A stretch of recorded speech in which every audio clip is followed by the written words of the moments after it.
Hi, everyone. Welcome to the SoxProspects.com podcast. We are the web's #1 source for information on the Boston Red Sox farm system from top to bottom, Fort Myers to Pawtucket, and all stops in between.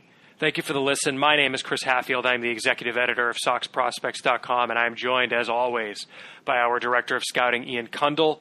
Ian, how is your Saturday going, my friend? It's good. It was supposed to rain, and it hasn't started yet, so that's really? nice.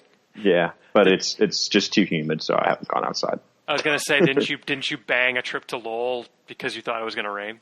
Yeah, and then it didn't rain. But what can you do? It was not someone. I don't even know who was pitching. Let me look. All right. This is fun radio live as I open MILB at Bad App. Well, for those who can hear it, it's someone I've seen a bunch. Chasing, okay, there you go. Yeah, Firefly the cat is chasing ghosts in the background, apparently. And we are what? If your house is haunted, you should. My house is haunted. Apparently, I need Ghostbusters. Your brand new house. My brand new. Well, that's why they sold. They were ghosts. Fair enough. You know. But anyway, yeah, it is Saturday, June the 28th, or July the 28th, even as we record. Easy for me to say, and it's the trade deadline season. Hot stove is burning hot. The Red Sox have made one deal already. We're going to talk about that. We're going to talk about some other trades that might happen. And mid-season rankings season, apparently.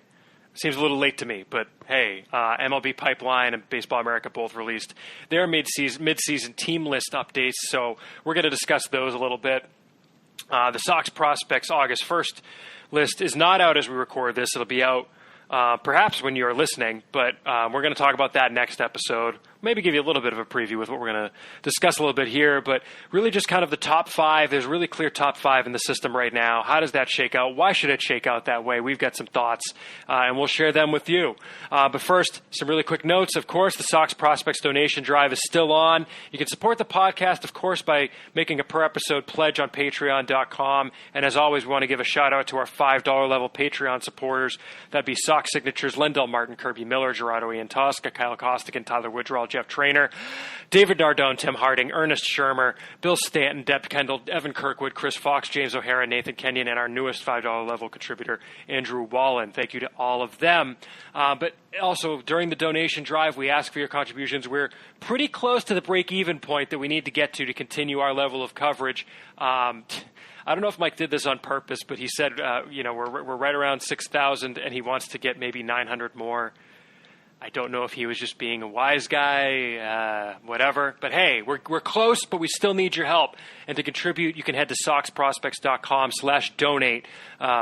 Forget what I said before. You don't need the HTM. But and always, when in doubt, you can just go to news.soxprospects.com, and the post is pinned to the top if you want to read more about how we use your contributions and things like that, what that helps go to. And of course, as always, send your emails to podcast@soxprospects.com. Nothing for you today, but next week, maybe you've got some questions about the trade deadline, trades that happened, trades that didn't happen. Who should the Sox have traded? Why did they trade who they traded? Things like that. Hit us up. Again, it's podcast@soxprospects.com. Ian, I guess the thing we really should lead off with, speaking of trades, is the one that went down. Earlier this week, the Red Sox traded Pawtucket starting pitcher / a guy who'd made his Major League debut this year in Jalen Beeks to the Tampa Bay Rays, rare intra-division trade, with the Rays for starting pitcher Nathan Eovaldi. Let me start here. What was your initial reaction? We've talked a little bit about Beeks. We've I think given the scouting report on a past episode here on Beeks. What was your initial reaction to the deal? Let's start there before we get into kind of diagnosing what the general reaction was from some folks. My initial reaction was, yeah, that makes sense for both teams. I was fine with it. I kind of, with what's been happening with the Red Sox rotation, with Drew Pomeranz not being very good at baseball right now, Eduardo Rodriguez obviously injured with ankle, right? I think it's his ankle. He is indeed injured with ankle. With an ankle injury, sorry. Excuse my English, or American. My English is work in progress. I just want to make sure you inputted it right. But yeah, we don't know when he's coming back. And the fact that I think he's in a boot right now doesn't give me a lot of hope for the foreseeable future. at least in the next couple of weeks. I think it was one of those things where it's like they didn't even they knew he tore ligaments, right? But it sounded like one of those do things. An MRI, right? Right, because the swelling. Yeah. As someone who has a history of ankle injuries, can confirm swelling is a major problem when trying to diagnose them. But anyway, I thought the rotation was really light. They have Sale, who's obviously shoving. They had Porcello, who's been all right this year. David Price has been pretty good. And after that, it was kind of like Brian Johnson's actually been pitching well. Velasquez is pitching well in relief. So they didn't have anyone coming at AAA. Beeks has struggled in his 2 outings in the major leagues, and I'm still not convinced he's a starter, as we've discussed a lot. So Eovaldi's someone who has pitched in the American League East this year. He's thrown really well. Obviously, he has a couple blow-up starts here and there, but for the most part, he goes out there and he'll give you 5-6 good innings.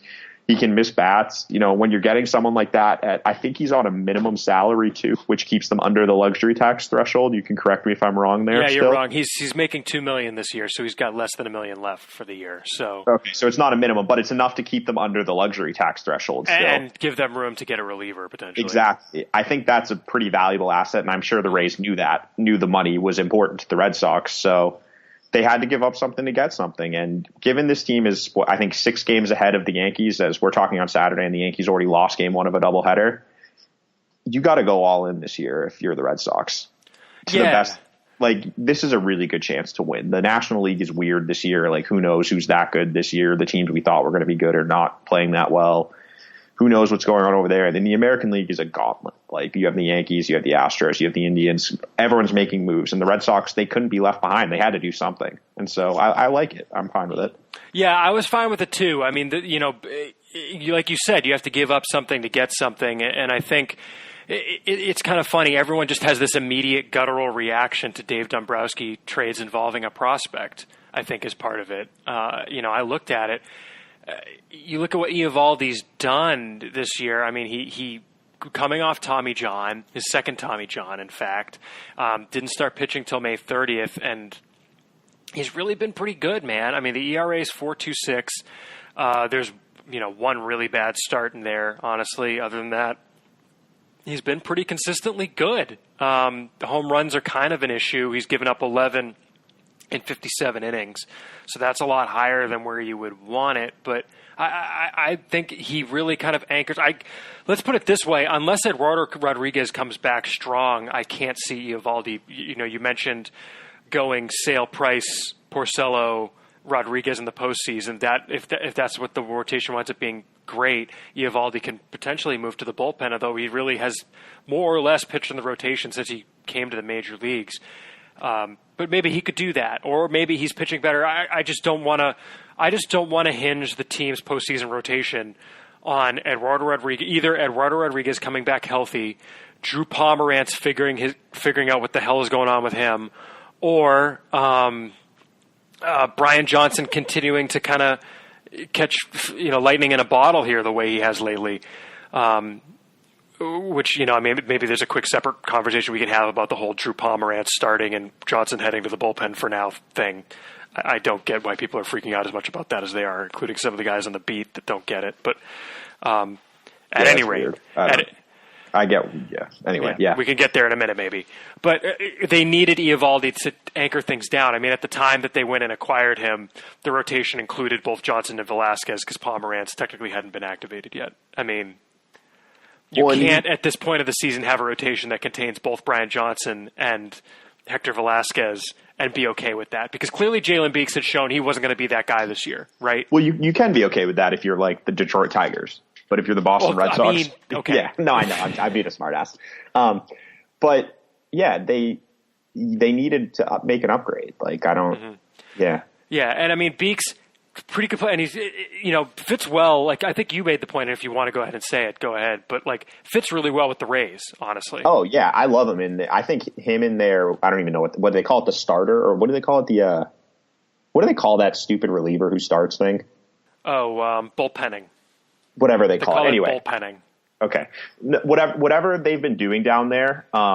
Where the opener, or I'm just going to call it that. That's what it is. Is that right? Okay, yeah. I thought it was that. Because it's not a closer, it's an opener. Yeah, with their opener, I think Beeks could work really well, pitching 4 to 5 innings. He misses the top of the order the first time through, comes in and gives you, 4 to 5 strong innings, and I think that's a good role for him right now because as we kind of talked about, like his stuff is still the cutter's made a big difference for him, and he's missed a ton of bats at the AAA level, but I'm just not convinced that's going to translate to the major league level and make him someone who could start for the Red Sox long term. Whereas for a small market team like the Rays with low payroll, having someone like Beeks under control for 6 years or whatever it is at cheap salaries and able to come out and help them this year and give them quality innings going forward. That's a really valuable asset. But in a vacuum, too, you do need to think about it that he was the number 6 prospect in our rankings. Mm-hmm. On the newest MLB pipeline rankings for the Rays that were updated, I think, this past week, he's their number 16 prospect. Like, that gives you an idea of the depth, of where he's kind of ranked in, like, a better system. Because the Rays have top 5 systems in the game, I would say. You got to kind of take it in stride, right? Because he's going from one of the worst to one of the best. So it's not like he's going to be 16 in every system. Correct. But the point stands. Yeah. He's not like – it's not like they're trading Anderson Espinosa level prospect for a starting pitcher. Jalen Beeks was a really good player. He's greatly improved his stock. Like, in terms of scouting, player development, and then obviously Beeks deserves a ton of credit for this too. His transformation from when he was drafted as a 12th round pick out of Arkansas, who was a 5'10" guy with a weird delivery through like 88 to 90 to where he is now is remarkable. And turning that player into what turned out to be an asset in a trade for a quality major league arm who, he striking out guys. Eovaldi can strike out guys. He gives up, as you said, too many home runs, but that's a quality major league pitcher. Like, that's a good return. It was necessary. And, the one thing I do like is that it was a 1-for-1. It wasn't like Dombrowski went in and dipped in and, threw in someone in the lower levels too. It was just straight 1-for-1, get out of there clean and quick. And yeah, I think it could work out well for both teams going forward. Two things come to mind too. One, the fact that Eovaldi, while he's a free agent after this season, I wonder if they're going to try and re-sign him, because what they don't have right now is that kind of like mid-level starting pitcher, who's definitely who's almost certainly going to be better than replacement level, but you don't have to pay $20 million. Because on the one hand, you've got sale price Porcello, you've got a young cost-controlled guy in Eduardo Rodriguez, and then you had Pomerantz, who's going to be a free agent, although who knows what Pomerantz is going to get on the market with the season he's had. I mean, it's weird, yeah. He's going to be one of those guys that doesn't sign till June, I bet. But, yeah, I mean, I wonder if he's a guy that they'll look into keeping. And, granted, yeah, they're trading for a rental, but if it's a rental who you might be able to re-sign, that has some value. The other thing is just there's more Dombrowski fingerprints and hallmarks all over this deal. On the one hand, you have a guy in Beeks, as you kind of alluded to, very potentially at the peak of his value. Maybe the peak of his value was before he made his first start, but at least at this point you're still at the kind of like, okay, he had a rough debut and he didn't look great in his second appearance when he came out of the bullpen, which he's not used to doing. It's entirely possible he's at the peak of his value. I would not be surprised about that at all. The other thing is a hard-throwing right-hander coming back in return. It's another Dombrowski staple. So this definitely has the feel of a Dave Dombrowski trade, but we say it every time. Yeah, he's thinned out the farm system a lot with all the trading, but show me the trade other than Thornburg for Travis Shaw, which Travis Shaw was not the piece anyone was upset to lose at the time. Show me the trades that he's lost. Honestly, it's almost like in Dombrowski we have to trust a little bit. No, I mean, I see where you're coming from with that. I will disagree a little bit. Like, we've kind of talked about it a lot, but like just certain things of like throwing guys in is the problem. Yeah, get the minor leaguer back. Yeah, it's like the Logan Allen is like the one I always go back to. Like, there was no reason to put him in that trade, but he did, and now he's a top 100 prospect. Right. Like, that's the problem I have, and that's why I was saying I like that this was a 1-for-1 trade. Mm-hmm. They just got it out of the way. Beeks was a good player. He was kind of fringy for what they need, because Beeks. Could you envision Jalen Beeks being like a 5+ year starter for the Red Sox? Probably not.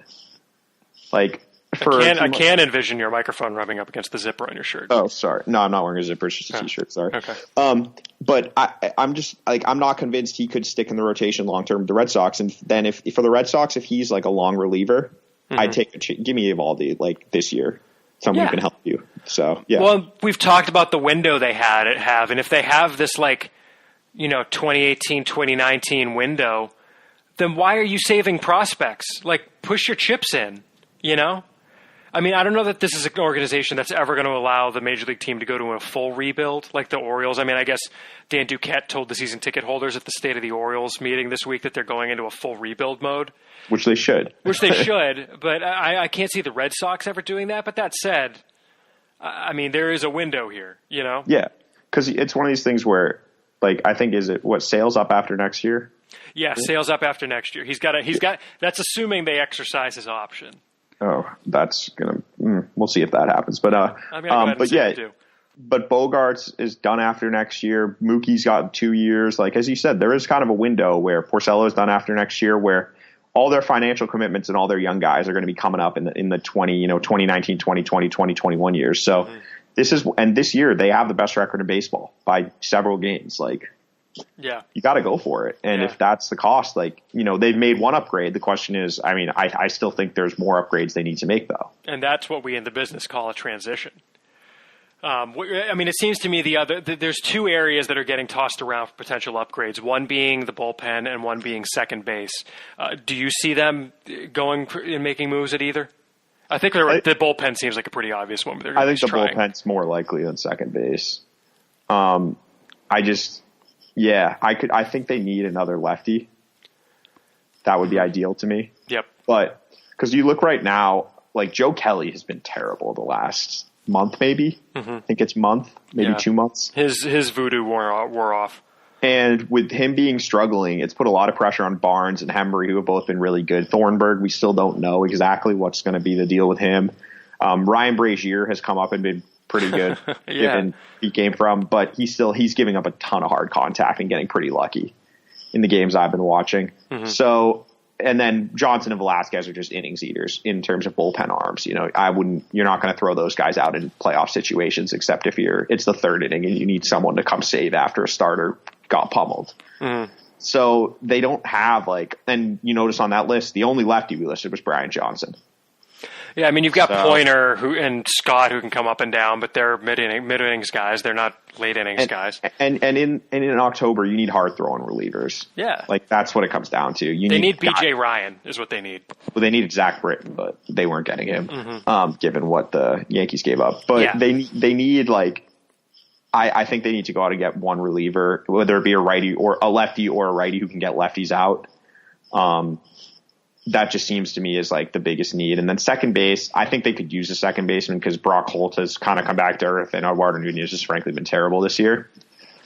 Yeah, and Dustin Pedroia, who knows? So unless and I don't think Steve Pearce has not played second base, right?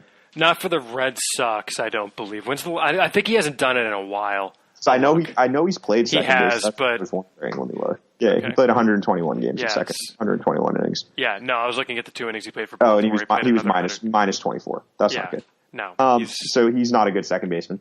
I mean, they only have Holt and Nunez. So I wonder if they're going to give Brandon Phillips a shot. I mean, I haven't seen him since. Phillips is not. I mean, the numbers in Pawtucket are not good. Numbers are numbers, but they're bad. I mean, he wasn't killing the ball in Lowell, so that was kind of a red flag. Yeah, in Pawtucket, Phillips is hitting 172, 273, 241. He's 5 for 29 with 2 doubles. I mean, small sample size still. Yeah, I mean, it's 6 strikeouts. It's probably the BABIP's low. Yeah, 217 BABIP on a 30% line drive rate, so he's getting pretty unlucky.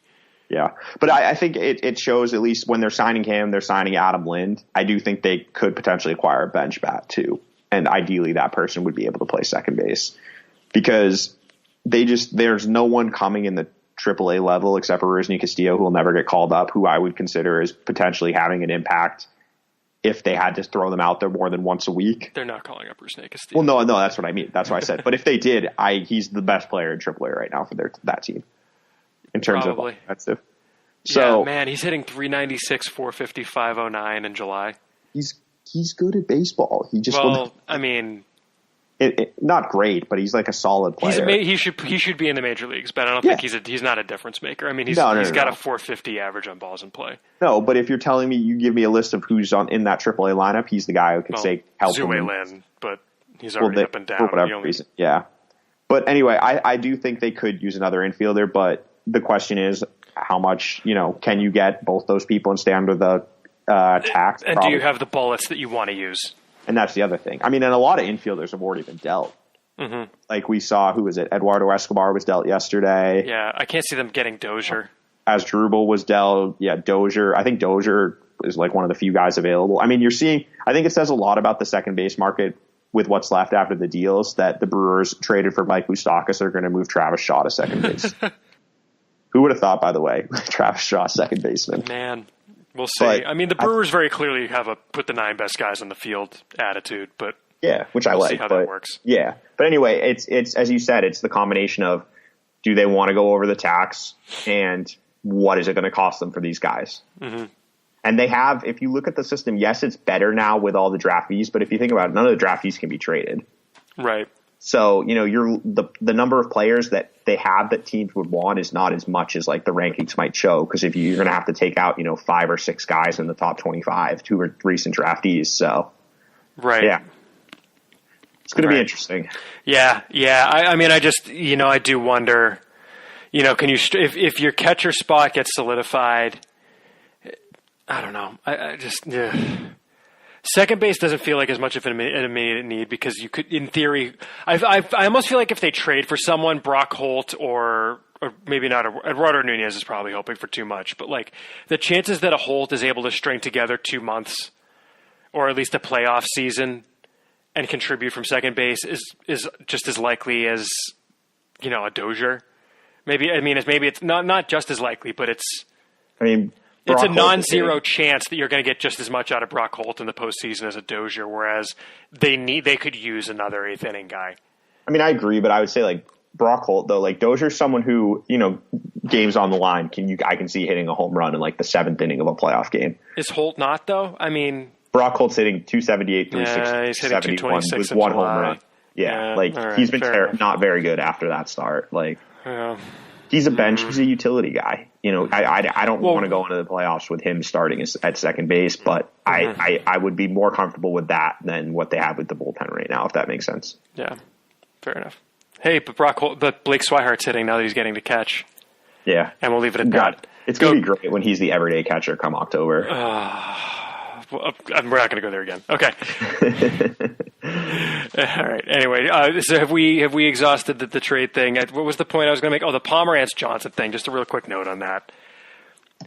A, no doubt in my mind, Pomerantz is on basically his last chance to get his act together. B, Brian Johnson is still Brian Johnson. Yes, he's playing well, but like, he's not Brian. Like, I mean, if it looks like a duck and quacks like a duck, it's a duck. Johnson's playing well right now, but I don't see – there's so much more upside still with Pomerantz. Yeah, he's pitching like crap, but like you got to at least give him a couple starts off the DL before you kick him to the bullpen. So you can say to him, like when you have the talk and sit him down, you say, look, we tried. Brian Johnson is pitching well. You've had a couple starts off the DL. We can't wait any longer. We need to make the move to Johnson. I don't get the people freaking out about it. Anyway, I went to his BREF or Fangraphs page because I was just interested in what his like FIP next. Pronouns, pal. You went to whose BREF page? Brian Johnson. Sorry. Thank you.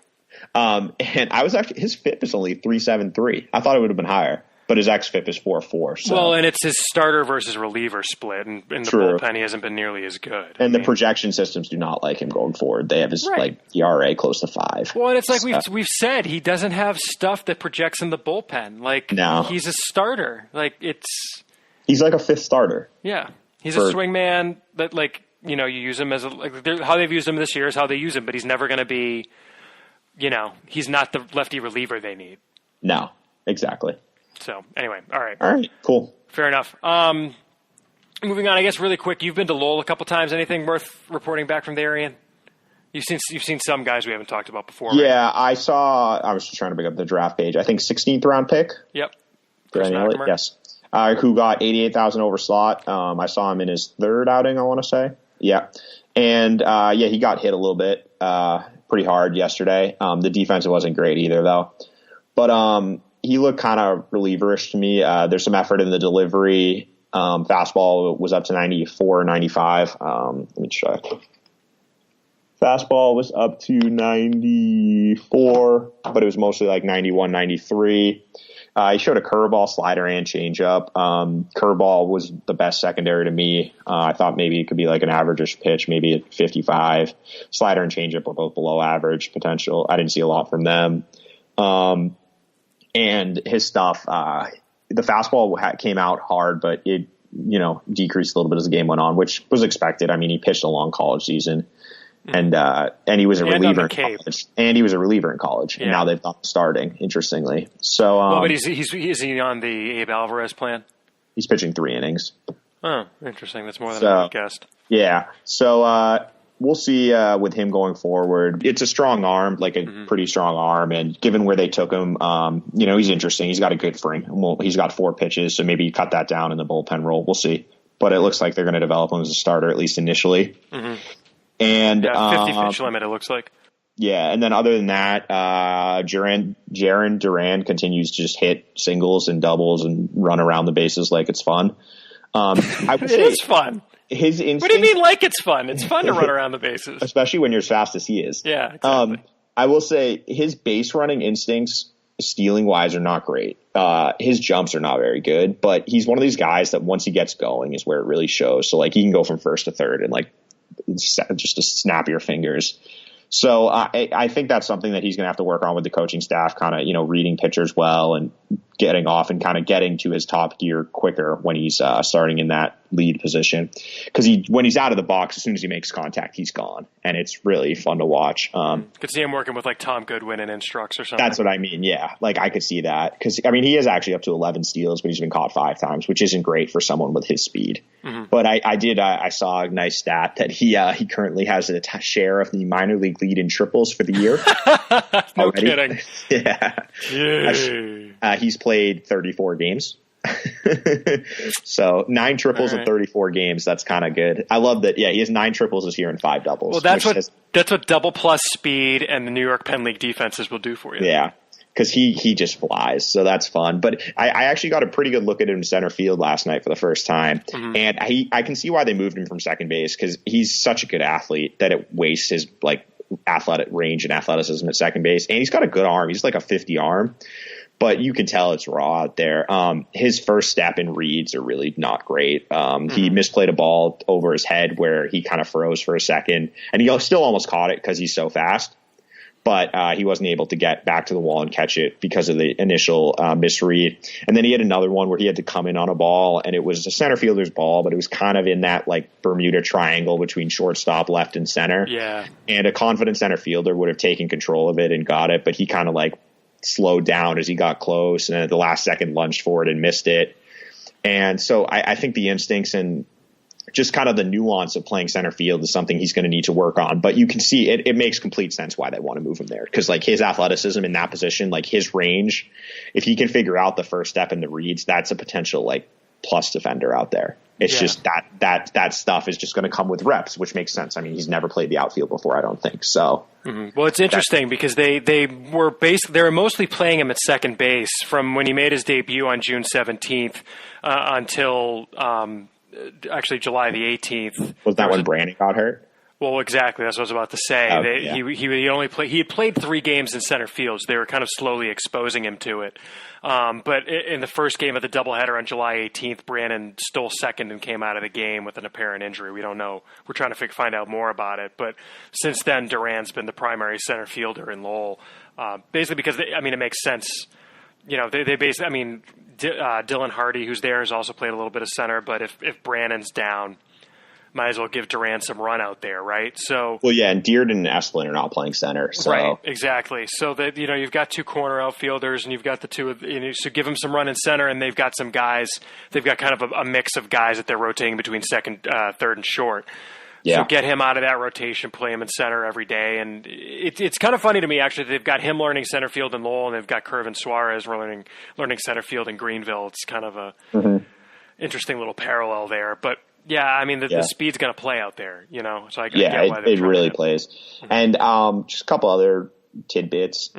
Sure.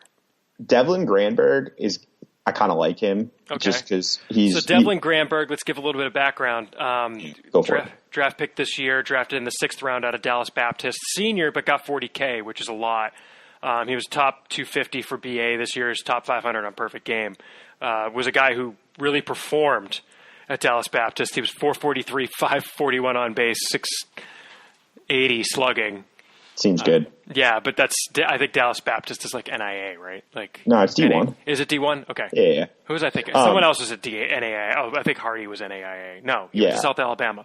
Oh, no. Eli Marrero, St. Thomas. Yeah. Got it. Anyway. But anyway, yeah, so he's hitting 292, 381, 383 on the year. So slugging isn't there, but he also got off to a terrible start. I don't know if you can bring up his June numbers versus July. Okay. I'll just bring up the... I got it. In June, he hit 179, 256, 231.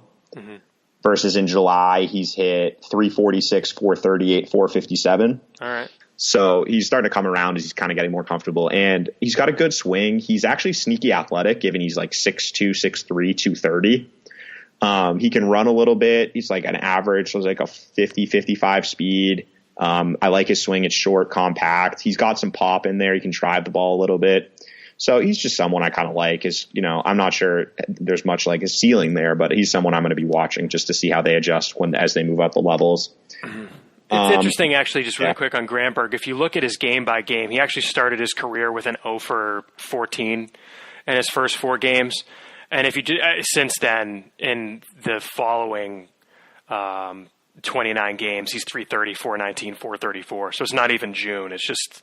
Oh, it's just literally the start. It's just literally those first 4 games. And then, he actually closed June with, after the not All-Star break, he didn't play from the 25th through the 29th. That's probably rain, but then he had a couple more offers that month. So that probably brings the month numbers down a little bit. But he's really been fine since his 5th game on, honestly. Yeah, and he knows the strike zone. Like I think his walk rate's over 10%. Strikeout rate's about 20%, which is fine. So, yeah, no, he's just someone who's interesting. And then I guess the last guy I'll just briefly mention is Cole Cottom, or actually 2. Another 2018 draftee. Yeah, he was the 3rd round pick, right? Or 4th round pick? 4th rounder, because Feltman was the 3rd rounder. 4th round pick out of Kentucky. Mm-hmm. Catcher. Correct. And offensively, he's come around at the plate. I know his average was under 180 at one point, and he's back up to 250. Again, in July, 281, 324, 484. The thing I've noticed with him is his approach is pretty raw. Like, he doesn't walk at all, really. Mm-hmm. There's a lot of, he's pretty aggressive. Strikeout rate isn't outsane. It's like around 20%, but he's going up there to swing, which, there's nothing really wrong with that in that level, but, that's something he's going to have to kind of clean up as he goes forward, but there's definitely power there. I think he's leading their team in home runs or close to it. And, defensively, he's an interesting one because his lateral movement's not great, but I like his hands are decent behind the plate, if that makes sense. Mm-hmm. Yeah. And his arm is not very good, like strength-wise, but he has a really quick release. So he gets the ball out really quick, but then it kind of just takes a little bit of time to get to second base. And it's just interesting to watch because he when you throw it, you're like, oh, wow, this is going to be a really like strong arm, and then it kind of just floats in the second base. So I don't know if that's something, if that's consistent with what his pre-draft scouting reports were like, or if there's some sort of, I don't know. Mm-hmm. But I'm just interested to see if that's next year, basically what his arm strength looks like, if that improves, because arm strength is below average as well. Yeah. Okay. So that makes sense because the release is good. It's just that finish isn't there. Mm-hmm. So, we'll see with him going forward. But if he can hit a little bit and play, decent defense, that's an interesting guy. And then the last one I'll mention is Tyler Dearden. He's one of the many Tylers we had ranked in like the 30 to 40 range. Dearden was a 2017 draftee in the 29th round, but he got 140K. Yeah. We kind of liked him in spring training this year. He performed pretty well in the Gulf Coast League last year. This year in Lowell, hitting 311, 378, 453. Yeah, no, he's off to a good start. He's just it's projectable. That's really what it is. I wouldn't read too much into the average and stuff like that because he swings and misses a lot. He goes up there hacking. It's a long swing. 36 strikeouts and 119 plate appearances. But he's like 6'3", 170 pounds. There's projection in the frame. He's tall and lanky right now. He's someone I want to see what happens if he can add like 15 pounds of muscle. because his hands are quick. He really yanks the bat through the zone. He's got a nice uppercut swing. And, he's got that typical left-handed, like he starts with a really like closed base and then has a big leg kick and then just goes after the ball. And when he makes contact, he can hit the ball, it's all pull side right now, but he's showing some pop, slugging 453 against a bunch of college guys as a 19-year-old is nothing to, turn your head at. So he's just another guy I'm kind of interested to continue to follow along and see how the approach develops and what goes on from there. Mm-hmm, mm-hmm. Nice. Yeah. It's kind of funny because he's just been very up and down. If you look at the game by game numbers, he's been very streaky. He'll hit really well for a few games, and inevitably it'll be like right before we do some rankings, and then he'll just get really cold and then he'll go 0 for 12 with 7 strikeouts. I mean, he started the year. Let's see, is this him? Yeah. All right. I mean, in his first 5 games, he was 3 for 19 with 12 strikeouts in 20 plate appearances. So let me clear. Okay. And then, starting with his 5th game, he goes on a little bit of a tear, and over his next 8 games, he's 500, 548, 679 with only 5 strikeouts and 31 plate appearances. And then, over his next, I picked another one. I mean, we're playing with arbitrary endpoints here, but then if you look at his next 5 games, he goes 1 for 15 with 8 strikeouts and 20 plate appearances. So, again, like you said, streaky. Very streaky, even with the strikeouts. The strikeouts come and go. So it's kind of an interesting profile in that sense. Yes, I agree. And defensively, it's a corner outfield profile, though, so he's going to have to hit. Mm-hmm, mm-hmm. Interesting. Cool. All right, well, one last thing we wanted to touch on this episode as we kind of, like I mentioned, it's the mid-season rankings season. Allow myself to introduce myself.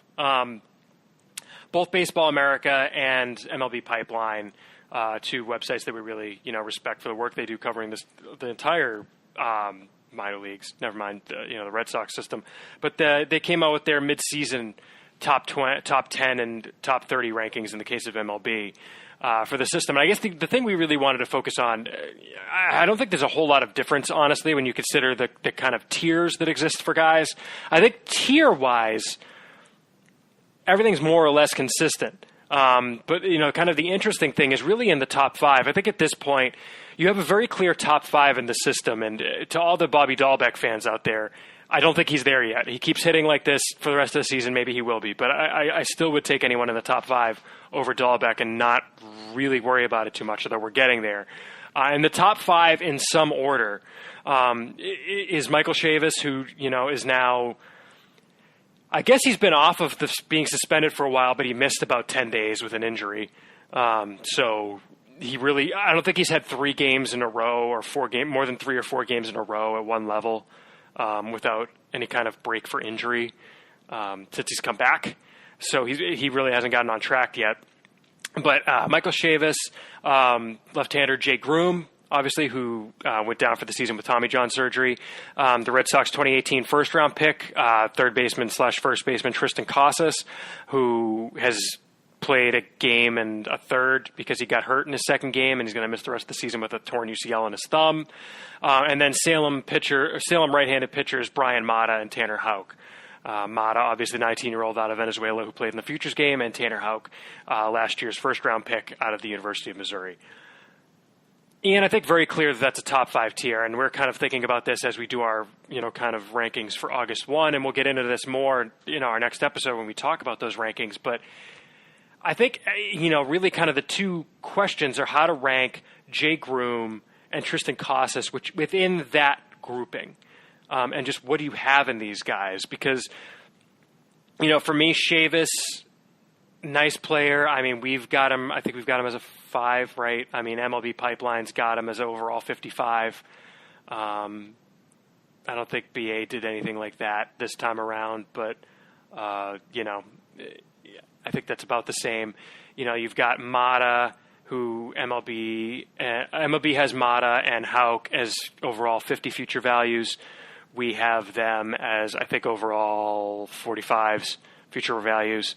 But it's just where do you put Casas?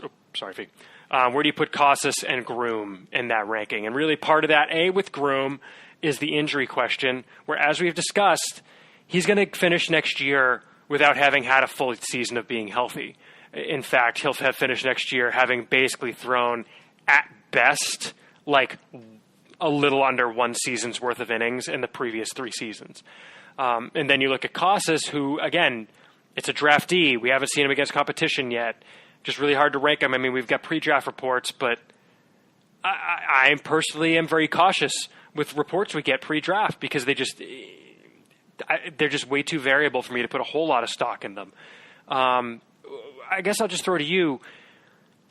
How do you see them? I guess I should mention Baseball America, the ranking done by, I think the rankings were done by Alex Spear. He's got Groome number 1 and Casas number 2. MLB Pipeline has Groome number 2 and Casas number 3 with Chavis at 1. Both of them have Mata and Houck at 4 and 5. Meanwhile, our current rankings go Chavis, Mata, Houck, Casas, Groome. So we have Groome by far the lowest, and we're also the lowest on Casas, although, everybody's got Casas in that 2, 3, 4 tier. What are your thoughts on this? However, you seem like you were already kind of doing some thinking about how to rank Groome within that grouping, and I guess how to rank Casas within that grouping. Yeah, it's as you said, it's tough. And for me, I think these 5 guys are all pretty close together. But I was down or in agreement of moving Groome down to 5 last month. But then the more I thought about it, I kind of come around to the idea of keeping him in the top 2.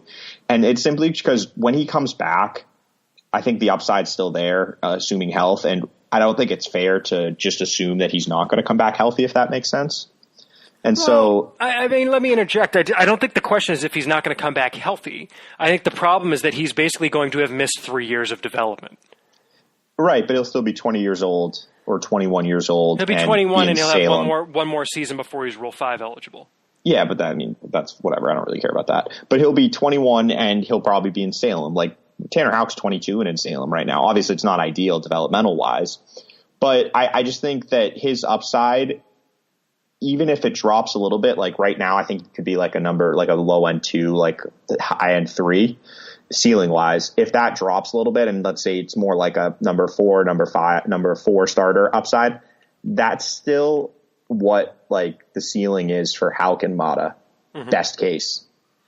And that chance, even if it's like 10% or 5%, that Groome is higher than that, for me, is worth keeping higher just because of the upside. And I think in this day and age, we're seeing it in a lot of these trades at the deadline. Like teams want upside. Teams don't value security as much anymore. You're seeing these teams, they're either going out, they want that high end guy like the Orioles package for Manny Machado. They want a Diaz, and then they got a bunch of middling, guys after that. Or you're seeing like the Twins traded for Ryan Presley. They got a couple like potential high ceiling, low floor Latin guys. Like upside is the name of the game in this day and age. Those are the impact guys. You can go out and find those back end starter types if you need to, those fringy 4th outfield, like fringe everyday starters at positions. Those are, you can find those guys in free agency. It's harder to find the guys that project for the 3, 4 plus WAR seasons. And if everything comes together, that's what he could be. And I'm not sure Mata or Houck have that in them. And that's why I've kind of come around to having him back at 2. Yeah, it's a very convincing argument, honestly. And it's something that I've been thinking about.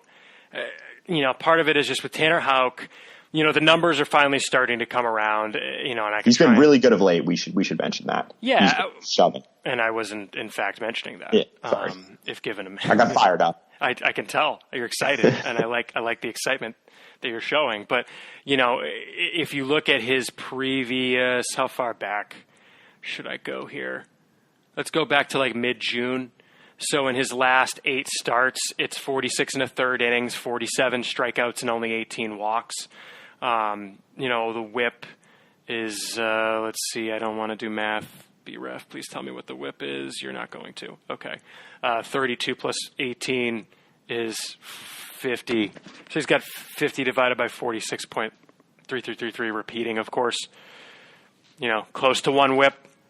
ERA of 2.72. I mean, he's playing a lot. He's pitching a lot better against high A competition since he went back to really featuring the 2-seam more.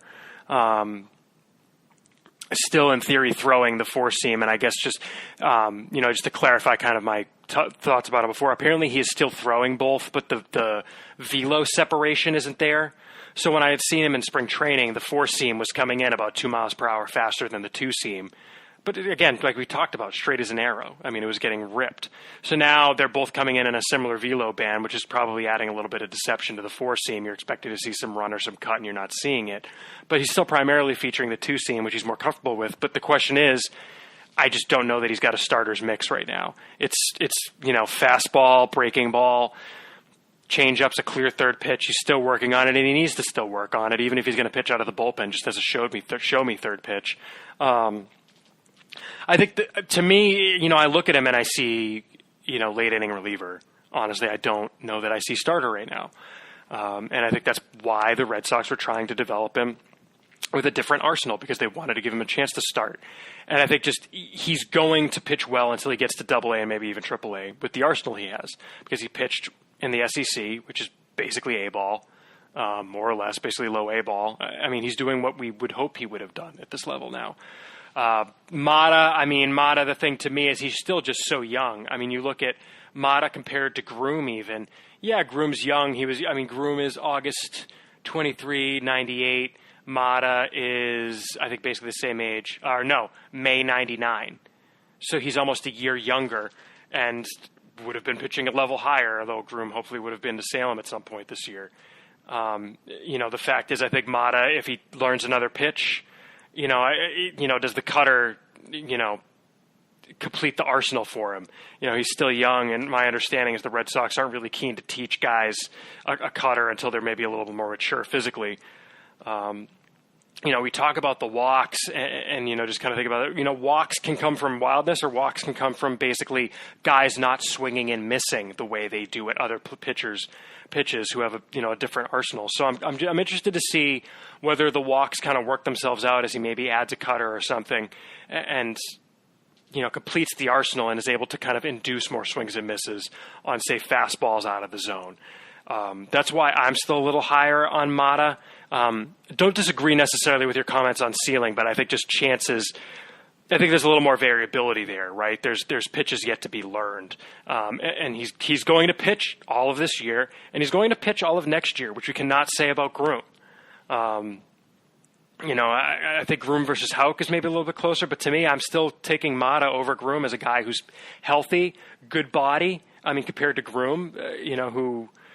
Like we've mentioned the whole time, he needs to watch the body. I think I'm still narrowly ranking Mata higher than Groome for those reasons. Groome, again, guys who miss 3 years of development, basically, which is what Groome has more or less had. I remember last year he had not one but 2 injuries. He had the lat injury that kept him out from basically the start of the year until, July? And then he had a forearm strain that ended his year early in August. And then this year he misses the start of the year with the forearm strain. Turns out he needs Tommy John. So, injury history, another problem. Mata's not got really an injury history, knock on wood. I don't know. I mean, I get your point, and it's very convincing, and I'm certainly going to keep thinking about that as we kind of finalize our rankings. But, who's the last pitcher who came into the major leagues and was after in his development missing 3 years of development? That's the thing that scares me. I mean, it's almost like it's like a Hunter Harvey situation, or it's just Bundy. Yeah, I mean, I guess Bundy, but it's just such a weird development curve. And I mean, Bundy just is so circuitous. It's just kind of miraculous he even got to the point he's at now. Yeah. So I don't know. I mean, I love the ceiling with Groome. I mean, we both saw him in spring training. He looked great. Yeah, but I think I have Mata 3. It's not I think it's very close, and I think it's the case is more Mata than Houck though, because of the starter thing. I agree with you. I just don't see Houck starting, frankly. Mm-hmm. And so if he's a reliever, I'll take the chance for sure that Groome can start, or that Groome gets even to his 60th, 70th percentile, which is a back end number 5 starter, over a guy who is a 7th, 8th inning reliever, most likely with a chance to be a closer. Mm-hmm. Mm-hmm. So I don't know. It's the thing for me though is the top 5 is all very close, and mm-hmm. Costas is the wild card. Right. We have he has 4 at bats. no scouts and even in the GCL have seen him enough to take away anything. So he completely, like, hopefully he's healthy for instruction. If we see him down there, maybe he shoves and all of a sudden, boom, that's like the clear cut number 2. Wait, hold on. Who are you talking about? Casas. Like, why did you say shoves? He's a hitter. Yeah, he can shove and just go out there and hit bombs. That's shoving. It's not. Yes, it is. No, it isn't. I use it for hitters too. I don't know about you. No, I've literally never heard anyone use shove for a hitter. Well, I do, so deal with it. Oh, my God. But you're welcome, Joe. If he goes out there and does really well, then he's someone who I could see jumping up and being the pretty clear number 2 just because of the power ceiling and especially in this system. So we'll see with him. Yeah, I mean, it costs us, it's kind of tough because I think we as a website, honestly, or as a brass, I don't know, however you want to say it, we tend to take a very cautioned stance with draftees. And I think you've seen guys, I mean, look at Cole Brannon this year, man. Like, I think we probably like ranked him higher than we should have, than we even wanted to. Maybe we should have just stuck to our guns a little more on him. Yeah, that one was one where it's just tough when you're just going off, pre-draft scouting reports. We talk to we'll talk to occasionally amateur scouts here and there, see the guys, but even them, like, it's rare you're going to talk to someone who has an extensive background of the player. And even then, it says a lot when you think about in the MLB draft, teams will take guys in the first round that other teams won't have on the board until the third. Or there's such a wide range of opinions with draftees that it's just so hard to nail down, and you never know how a draftee is going to adjust to pro ball. So I think they're among the toughest to rank, is trying to figure out what to do with them. Right. Yeah, I mean, I admittedly, in Potomac recently spoke with a scout who was a special assignment guy. He had seen Casas in the minors, or not in the minors, as an amateur, and he said he was stunned that Casas fell as far as he did. So, he just said it's basically kind of the first base only profile scared teams off when it shouldn't have, because he thought he was going to hit. But that said, first base profile is tough. You have to hit a lot, man. You have to hit the way Chavis hit last year, really. That kind of profile. I mean, look at Ockamy. Ockamy plays any other position. He maybe is a top 5 prospect in the system, but it's tough with a first base only profile, man. Mm-hmm.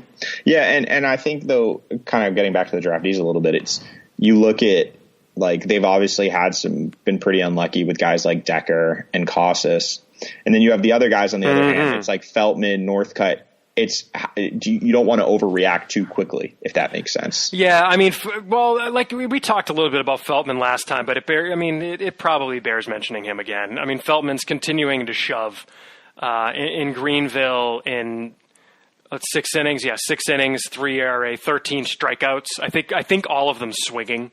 Yeah, his swing and miss numbers are insane. Like, yeah, I mean, he's going to get a promotion to either Salem or Portland before the end of the year. He's not long for Greenville. He's moving very quickly, and I like the point you made last episode about, don't waste bullets, get him up. I don't know that he's a major league reliever this year, but no, I don't think he is. But I could see him making it up very early next, for sure. I think next season, yeah, I agree. He's someone I would not be surprised at all if he got invited to big league camp next year. Gets invited to big league camp, yeah, definitely. Starts in either Portland or probably Portland. And comes up in May. Or June, yeah. I think because the thing with him is, we kind of mentioned a little bit on the last podcast, and then this week on Twitter, I was talking about a little bit with Red Sox stats, is like he is what he is. He's not, I don't see him, like, there's not a lot of projection with him or development. Like, his pitches are already plus to better. To me, yeah, go ahead. Sorry. So it's more for him. It's going to be adjusting to the pro game, and then, like, mentality wise, like the difference between being a college student and a college reliever versus being a professional baseball player is not something you can kind of like turn your head at. Like, that's a big difference mentality wise. It's adjusting to workload. It's adjusting to how to attack hitters at the higher levels. So that's why I think to having way more information and having to take all that in and use that to, getting guys out, because the scouting reports and everything they have available are so much more advanced than they had in college. Right. So he's almost on a different progression. It's not. It's learning how to sequence and use his pitches. That's something they work on. Is sequencing. It's a lot more, I think, mentality based and like pitchability side of the game than raw stuff, because his raw stuff is already like elite, very good stuff. It's a plus fastball, and the slider is like a 65-70 slider. Mm-hmm. And his changeup is not good, and I don't think he's going to throw it very much because he won't need to. Mm-hmm. Mm-hmm. So it's like, I mean, yes, the changeup could develop a little bit, Like maybe you can get the changeup up to like 45-ish, 40-ish, but even then he's not going to have to use it because he's not going to be a multi-inning reliever given his delivery. So I think we see him move up. I think we're going to see, we're talking about the trade deadline a little bit to start the podcast, and I guess to bring this to a close, coming back full circle, I think you're going to see a lot of promotions in the first week of August as the trade deadline passes, and the Red Sox can be a little bit freer to move guys up. I think you're going to see, just kind of looking at the team rosters page, I think you see Dahlbeck to Portland. I think you see Houck to Portland. I think you see a couple of starting pitchers from Greenville, guys like Denny Reyes and Cutter Crawford. They have 4 guys they could promote, honestly, between Reyes, Crawford, DeJesus, and Diaz from Greenville to Salem. You could maybe even, maybe not Duran to Greenville. I think it depends on Cole Brannon's situation. But if Cole Brannon comes back healthy, I could see them wanting to separate Duran and Brannon if they want to keep Duran in center. So, yeah, I think you'll see a bunch of guys move, and I think Feltman is one of the guys you'll see move at that point because they might as well just wait and move everybody at the same time. Him making one more appearance in Greenville isn't going to change anything. Yeah, because he's only throwing every 3 or 4 days. So. Right, and that's the thing he's going to have to do next year is pitch on back-to-back days. And I think that they've kind of discussed a greater willingness to do that in the minors, because it doesn't make any sense not to do that until the majors because now you're asking guys to do that for the first time and they don't know how their body's going to respond. Well, and that's one of the biggest, I think, arguments against seeing him this year is that he's in college. He rarely pitched back-to-back days. And then if he did, he had 4 days off. The week off. Yeah. He basically didn't pitch other than Friday and Saturday and Sunday, like 2 of those days usually. And then with Greenville / Lowell, he's been pitching every 4 days on like a set rotation. Whereas in the big leagues, you can't have a guy in your bullpen who you can only use once every 4 days. That's just, you can't do that. So, yeah.